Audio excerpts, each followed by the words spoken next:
Ukrainian drone bombers like Baba Yaga are the occupiers' worst nightmare, and they fear them like fire.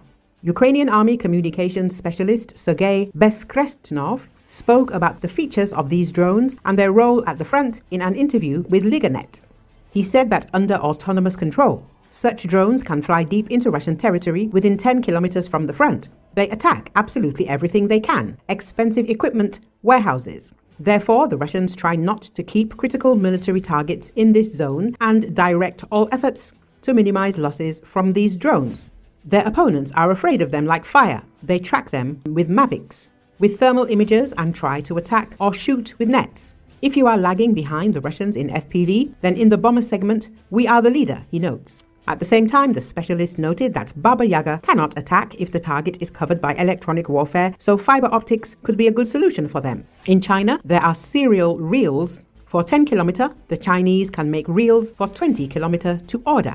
They weigh 3 kilograms, but for a large bomber, this is not a problem, he explained. According to him, the Russians have not yet figured out how to copy Ukrainian drone bombers, but they are learning, adopting remote mining techniques from the Ukrainian armed forces when mines and ammunition are scattered behind enemy lines. They are trying to combat this. They are setting up night patrols that can determine by ear when and where the bomber is flying to drop mines. They mark the points where they heard the sound so that they can check in the morning and make sure there are no mines there. We accordingly record these observation posts and minus them with drops, says Flesh. The Russians admit that Ukraine has made significant progress in upgrading UAVs of this type. According to the formal head of Roscosmos, Dmitry Rogozin, our country has increased the range and stealth level of such UAVs. It later became known that the Russian Federation had begun mass production of the heavy strike and reconnaissance drone MIS-35, which is positioned as a mini Baba Yaga.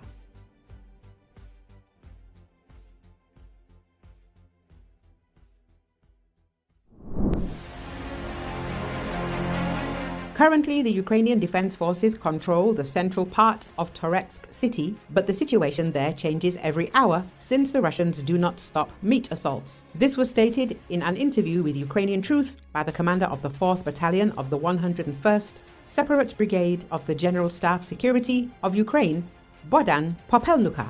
Our infantry are titans. Everyone who is there is a hero. They do superhuman work, hold house after house, inflict fire damage on the enemy, inflict losses on him so that he gives up the offensive.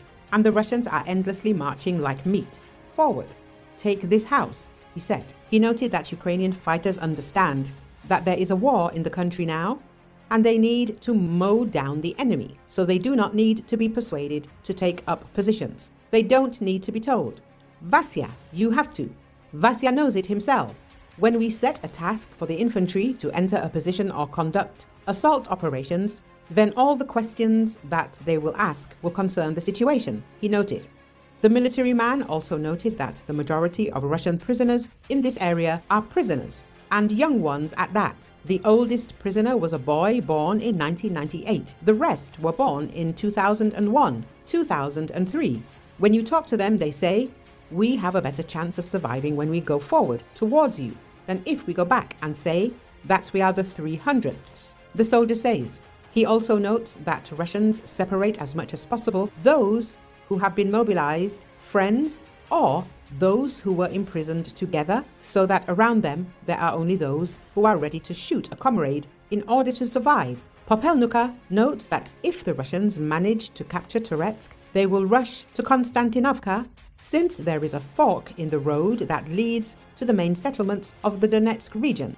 In Toretsk, Donetsk region, fighting continues. The defense forces are holding back the enemy's advances. At the same time, the Russians' advance in Toretsk is minimal, as the press secretary of the Operational Tactical Group of Troops, Lugansk, Anastasia Bobovnikova, said in a month they advanced one street, and during this time they lost 70 to 80 people, killed and wounded every day.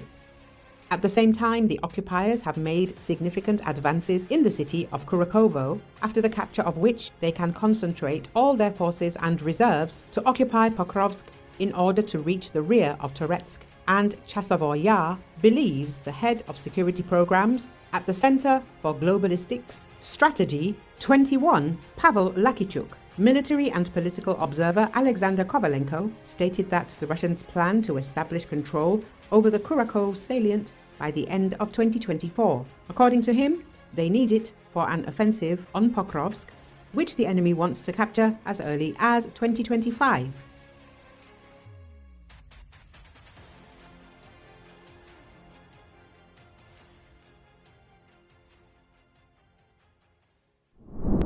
As the conflict in Ukraine enters a new phase of escalation, discussions over sending Western troops and private defense companies to Ukraine have been revived. Le Monde has learned from corroborating sources. These are sensitive discussions, most of which are classified, relaunched in light of a potential American withdrawal of support for Kyiv once Donald Trump takes office on January the 20th, 2025. The debate about sending troops to Ukraine, which French President Emmanuel Macron initiated at a meeting between Kyiv's allies in Paris in February, was strongly opposed by some European countries led by Germany. However, it was relaunched in recent weeks thanks to the visit to France of the UK Prime Minister Keir Starmer for the November 11th commemorations. Paris and London are exploring options to support Ukraine in potential peace talks with Russia, including deploying French and UK troops to monitor a ceasefire along the contact line, a senior NATO official told Radio Free Europe / Radio Liberty. The official, who requested anonymity as they were not authorized to speak publicly, noted that these discussions are happening in individual capitals, not within the formal NATO structure.